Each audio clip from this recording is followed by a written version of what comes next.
We are in Mason, Texas at Katemcy Rocks for B&R's Clash of the Clubs, sponsored by Rockstar Garage.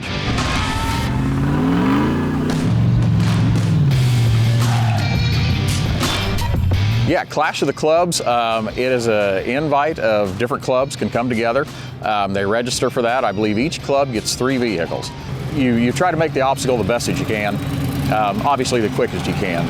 And then times are added up, and I believe everybody with the quickest overall time is the winner of Clash of the Clubs. King of the Hill was our 3rd obstacle for these clubs. Very steep, pretty tall climb. When I first pulled up to it with the advanced team and the recovery guys with Mitch and Cam, I'll be honest, I had my serious reservations of whether anybody was going up that.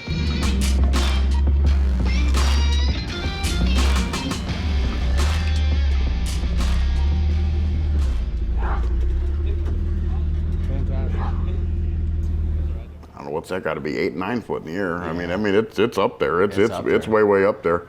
But then the bad part about it is you had to come in it, you had to hit that obstacle at an angle that definitely didn't feel good. You were picking your driver's side front tire up a lot, and you just had to, you've got to know your rig and its limitations and your limitations and be really, really comfortable with the rig on that obstacle.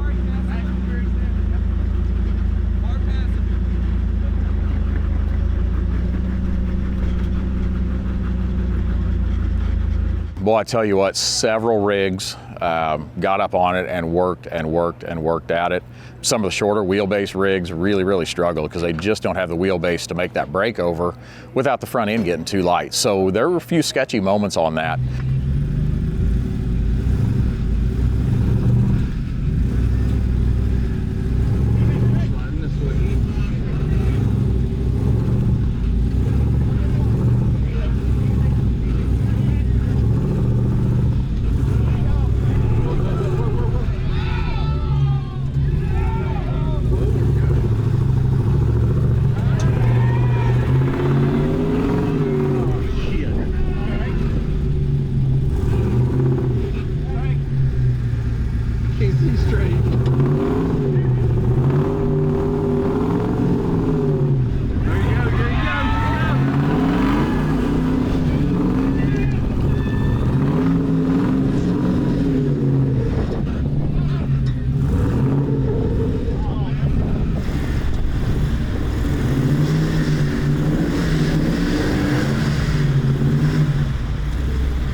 Although you're trying to make good time, that one is definitely one to be really cautious on. A little sketchy. Yeah. A little sketchy. Right, you ever been that steep before? Oh yeah, we've had a rocking before. Right on. But, yeah, I hate not finishing, but we did the best we could.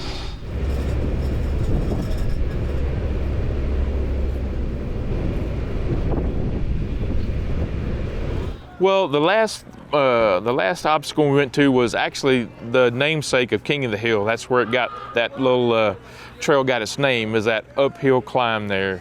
And I mean, when you make it up there, you feel like a king. That's why we call it King of the Hill. It was originally laid out with the CJ7, and I think some of those 4-door JK guys and JL guys struggled, but I think it was just a little bit too long, and they didn't have tall enough tires, and they kind of high-centered. They kind of wallowed around and found the right line, but they didn't make it up. The little shorter wheelbase guys, once they found the line, they walked right up, yeah. The wheelbase was not your friend on that one. No, and no sump pump. I mean, it wasn't worth ruining it for it. But not. I had a great time. Excellent, fantastic man. time. Perfect, fantastic, dude. You did great today. It's a real sharp breakover with a couple little hangovers, and there's really only one line up there. Sometimes you can bounce it up and get on top, but most of the time, if you don't waller to the right and find that right little niche to get in there, it's not gonna happen.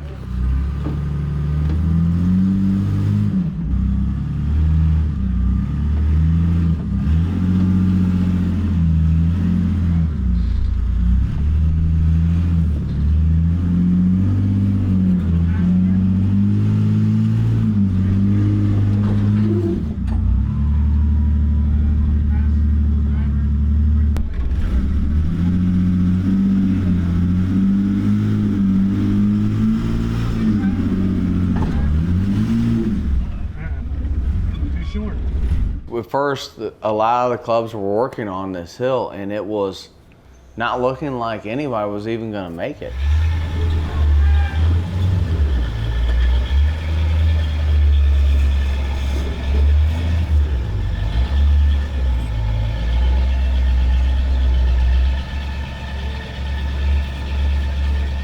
Third club before we had somebody making it. We got the first driver to make it up that, and you could hear everybody just going nuts. cheering. They were Going nuts.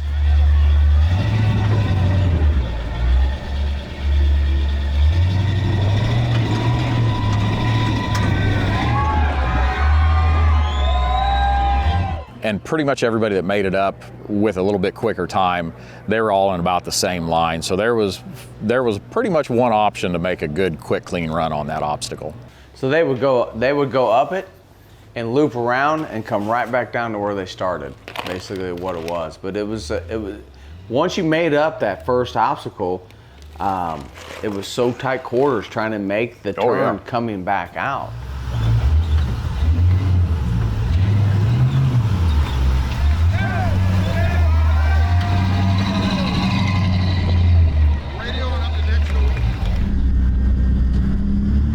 The little green TJ. Yeah, I didn't see that happen.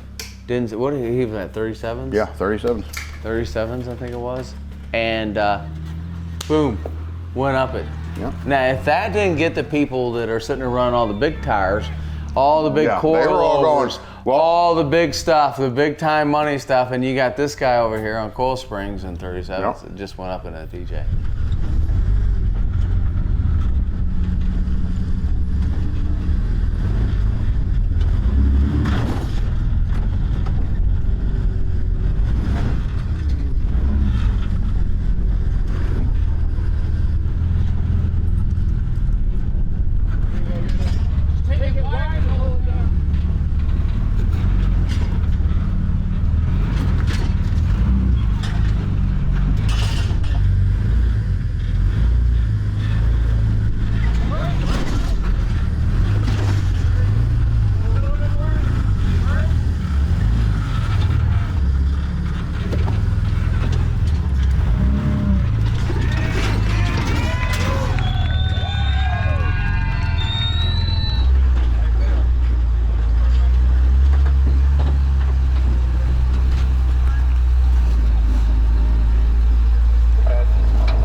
So, have you done that one before? No. Okay.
207.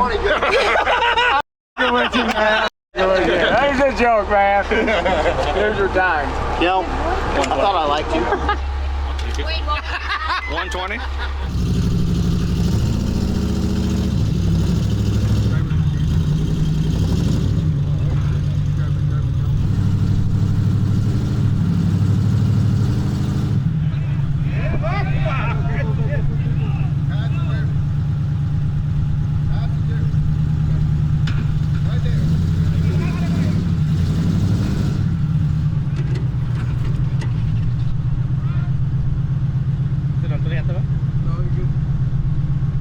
¿Levantó la llanta o no?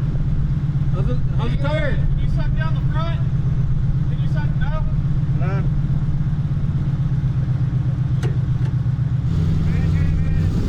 Huh? Yeah?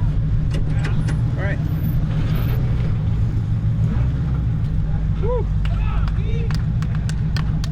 Sorry. There.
Redemption from the first one, man. Total redemption, man. That's right. This one was harder for everybody. I know. You did it. You did it. Woo! Good This shit. baby didn't let me down, baby. Hell yeah.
Hi, how's it going? I'd like to thank my sponsors, me, myself. And we decided that on the bonus runs this year, instead of doing 2, we were going to do 1. For simple fact of is we had spent a lot of time out there. Smoking Butthole came about. It was an obstacle where people get in there and they get in there sideways, and of course your motor starts spinning a little, and of course you start smoking and you fill up the whole area with hole, and so that's kind of how it got its name of the Smoking Butthole, just from the oil smoke. Yeah, and it's a tough little obstacle if you get in there and you hit it right and you walk right up, but if you slide down in there, it's over. Bingo. Just a good old boy. Never meaning no harm. We told you never stop. First person was Jason Prophet. Yeah, and he shot up it fast. He pulled up to that thing and just went right up it, like it was nothing. Someday the mountain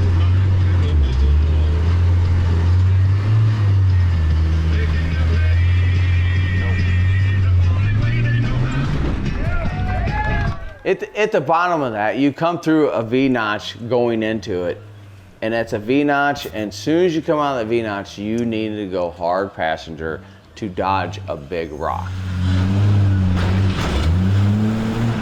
Some of the drivers didn't, and they hit it and they had to back up. But as soon as he backed up and he got on the line, he literally walked right up it. It's a technical obstacle. It starts out with a large V-notch coming into it. You got to straddle that just right or it'll lay you over pretty hard. And then you come up to an extremely steep V-notch, I would say.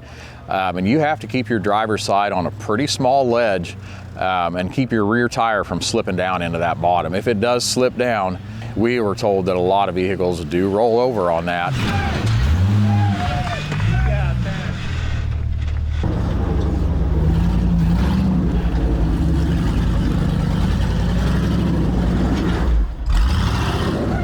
So we had another gentleman in a really nice Jeep, Chris.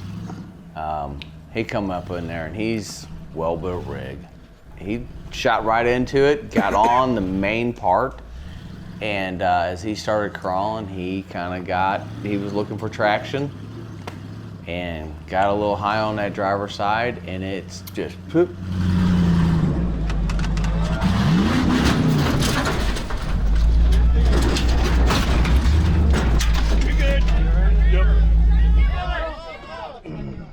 Damn it. Yeah, we're good. Yeah, we're good. Yeah, we're good. We're good. Just sitting sideways. Hey, I found some coolant. Went over backwards, and he slapped in reverse really hard. If he would have had room to back up, he would have saved. That's the thing. That's the problem. You have a wall. He flew back as fast as he could, but then he hit that wall, and just wasn't enough.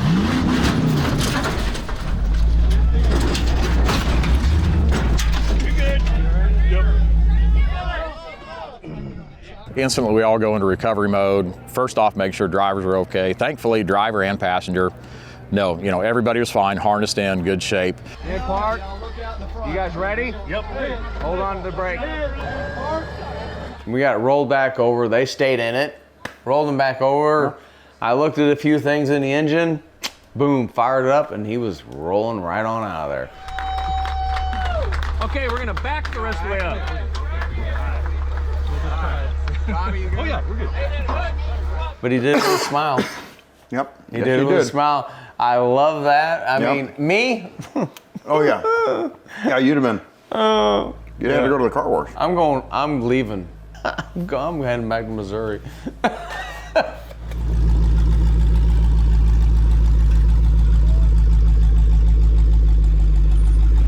You know what you're getting into when you're trying an obstacle like that, especially on a bonus line. It's not going to be easy. But majority of the people that are going to do a bonus line are guys that are very comfortable with the rig and very well built rigs.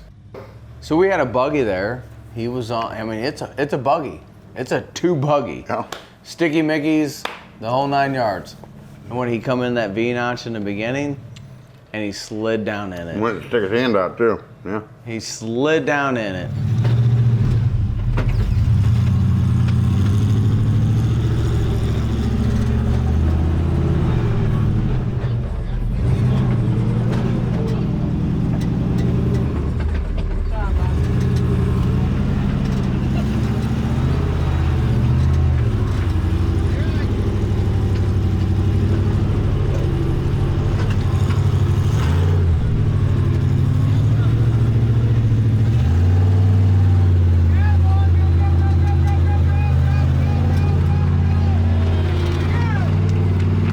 And then he come around and he got up it. But that was a nice buggy. Yeah. Oh, really nice buggy. Yeah. How'd that feel, man? It was a little sketchy there for a minute. Yeah, you got a little sideways, but it's good. This is my first time ever competing. Very nice, dude. Very nice. I think you set a really respectable time. 55 seconds. I got your time slip. And we started dinner, which Gary and Dana had made. Had 90% of it done. Yeah, and they had a feast. The dessert, we had peach cobbler, pecan. And the beer bread and. Beer bread, I mean, we had everything. Beans, chili, Yeah. I mean, hot dogs, burgers, fried potatoes. I mean, we had it all. We had a good assortment. Man, that looks good. We gave a fully filled 15-pound power tank. Steve and Tyler at Power Tank they're great guys, and they want to lend a hand to help us. Yep, they always come through. 4th place with a total combined time across all obstacles of 56 minutes and 52 seconds is East Texas Jeep Outlaws.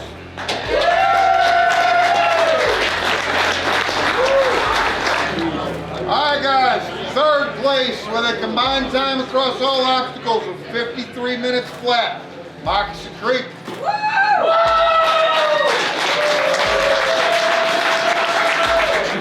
Okay, guys, 2nd place with a combined time of 45 minutes and 38 seconds, Misfits 4x4 Laredo. Yeah, this is awkward. 1st place, and I am just going to say well deserved, with a total combined time of 26 minutes and 35 seconds. Make it break a G-Club.